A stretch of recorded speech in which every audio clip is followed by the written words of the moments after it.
It started small. So small, I almost ignored it. You know that feeling, when something in your room looks slightly different, but you can't explain why? That was me. I was sitting in my bedroom at 2:14 a.m., editing a video for my YouTube channel. The house was silent. Too silent. No cars outside. No wind. Not even the hum of electricity. Just silence. And then, tap. I froze. The sound came from behind me. I turned slowly, my chair creaking under me. My eyes landed on the corner of my room, where an old wooden chair sat. Nothing strange about it. Except, I could have sworn it wasn't facing that direction before. I stared at it for a long moment. Okay. I'm just tired, I whispered to myself. I went back to editing. 5 minutes later, tap. This time louder. I turned again. The chair hadn't moved. But something felt off. I stood up, my heart beating faster now. I walked toward it, each step heavy, like the air itself didn't want me to get closer. I reached the chair. Ran my hand over it. Still. Cold. Normal. I laughed nervously. You're losing it. That's what I thought. That's what I wanted to believe. But when I turned back toward my desk, I froze. My screen was different. The video timeline had shifted. As if someone had touched it. Section 2, the first rule: I didn't sleep that night. Instead, I sat in my chair, staring at my room like it was a puzzle waiting to break. At exactly 3:03 a.m., something changed. The temperature dropped. Not slowly. Instantly. My breath became visible. That's when I heard it. A soft dragging sound. Not behind me. Not in front of me. But, somewhere in between. Like it wasn't tied to a place. My eyes darted around the room. Closet. Door. Window. Nothing. And then, I noticed something that made my stomach drop. The chair. It had moved again. Just a little. But enough. This time, it was facing me. I hadn't heard it move. Not once. I stood up so fast my chair fell over. No, no, no, no, I grabbed my phone and turned on the camera. If this is real, I'll catch it. I set the phone on my desk, facing the room. Then I sat down. And waited. Minutes passed. Nothing happened. My eyes burned from staring. I didn't dare blink. But eventually, my body forced it. Just a quick blink. Less than a second. And in that moment, something moved. I didn't see it happen. But I felt it. That sick, crawling feeling in your chest when you know something is wrong. I looked at the chair. It was closer now. Not by much. But closer. That's when I realized the rule. A rule I never agreed to. A rule I could never escape. It only moves when I'm not looking. Section 3, proof: morning came like a lie. Sunlight filled the room, making everything look normal again. Too normal. The chair was back in its original place. Facing the wall. Like nothing had happened. I almost convinced myself it was a dream. Until I checked my phone. The recording was still there. My hands shook as I pressed play. The video showed me sitting in my chair, staring at the room. Nothing unusual. Then, I blinked. Just once. And the frame glitched. Not like a normal camera glitch. More like, something interrupted reality itself. When the image stabilized, the chair was closer. But that wasn't the worst part. My heart stopped. There was something else in the frame. Something behind me. Tall. Thin. Too thin. Its limbs looked wrong, like they bent in places they shouldn't. Its head was tilted at an unnatural angle. And its face, I couldn't see its face. Because it didn't have one. Just darkness. A human-shaped shadow standing right behind me. I dropped the phone. No, this isn't real, but it was. It had been there. Right behind me. Watching. Waiting. For me to blink. Section 4, it knows that day, I didn't leave my room. I couldn't. Because every time I looked away, something changed. A door slightly open. A shadow slightly longer. A sound where there should be silence.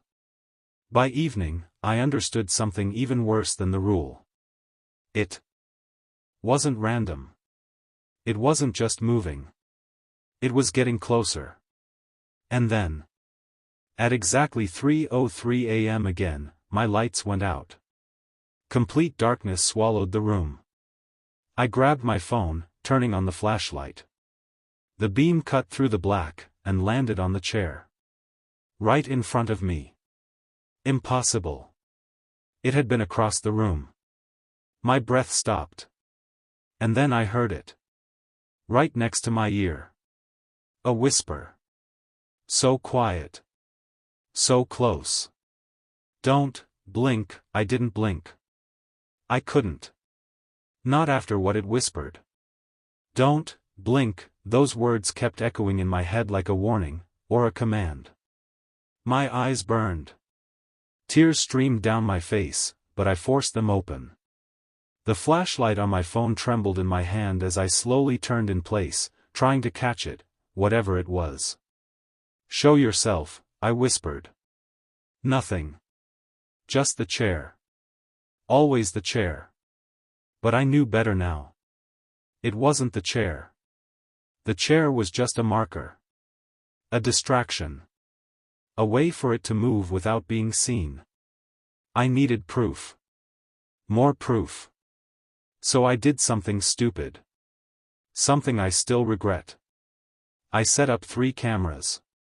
One facing the door. One facing the closet. And one facing me. If you move, I said quietly, I'll see you from at least one angle. I pressed record on all of them. Then I sat in the center of the room. Watching everything. Every corner. Every shadow. Minutes passed. Nothing happened. But my body was failing me. My eyes twitched. Burned. Begged me to blink. Just one blink, my mind whispered. Just one. No, I said out loud. But the human body always wins. Eventually, I blinked. Just once. Everything changed. Section 6, it was never far. The room felt smaller. That was the first thing I noticed. Like the walls had moved in closer. I turned my head slowly. The chair was gone. My stomach dropped. No. I grabbed my phone and swung the flashlight wildly across the room. Closet. Empty. Door. Closed. Desk. Normal. Then the light stopped. Because I saw something that made my entire body go numb. Footprints. On the floor. Dark. Wet. Leading from the corner of the room.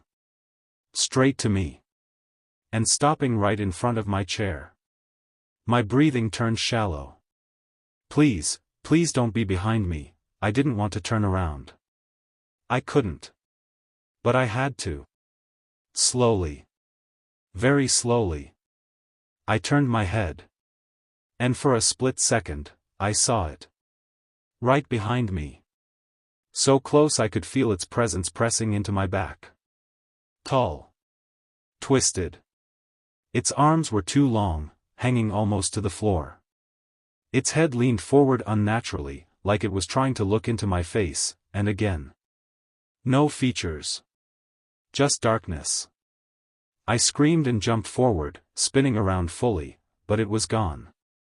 The footprints were gone too. Like it had never been there. But I knew. I knew. It wasn't just moving anymore.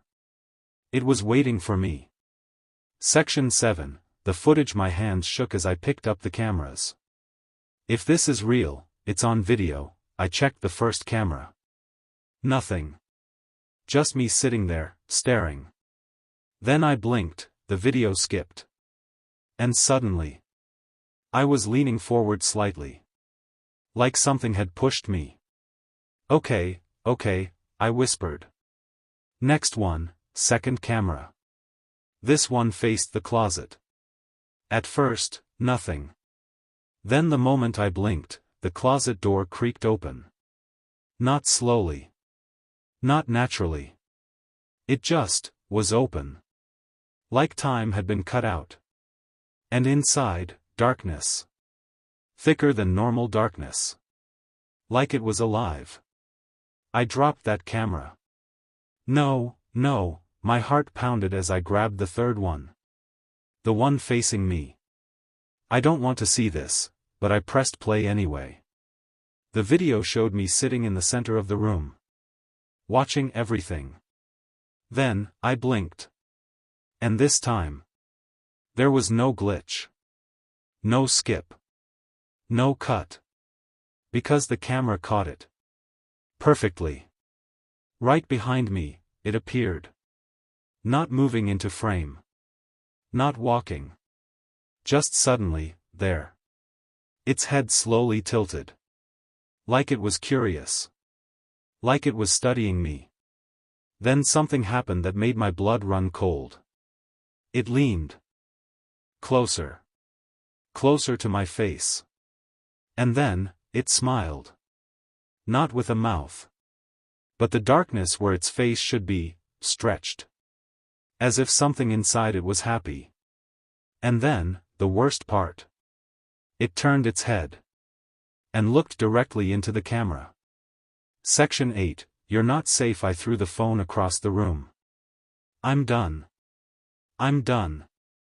I ran to the door and yanked it open. I didn't care anymore. I just needed to get out. I stumbled into the hallway, breathing hard, my heart racing like it was trying to escape my chest. The house was dark. Too dark. I reached for the light switch, click. Nothing. Of course, my hands trembled as I turned on my phone light again. The hallway stretched in front of me. Longer than I remembered. That's when I realized something that made everything worse. The rule. It never said where it could move. Only when. And I had blinked. Multiple times. I felt it before I saw it. That heavy, suffocating presence. I slowly raised the light, and there it was. At the end of the hallway. Standing still. Waiting. This time, it didn't disappear. This time. It stayed. It stood at the end of the hallway. Still. Unmoving. Waiting. My flashlight flickered in my shaking hand, the weak beam barely reaching it. But I could see enough. Too much. It was taller than before. Or maybe, closer. Its limbs seemed longer now, dragging slightly against the floor. Its head tilted slowly, like it was trying to understand me. I whispered, barely able to breathe, "Why aren't you moving?" Because that was the rule. It only moves when I'm not looking. So why was it standing there? Why wasn't it disappearing? Then, it took a step. My heart stopped. No, that's not possible. I didn't blink. I didn't look away. And yet, it moved. Slow. Deliberate. Toward me.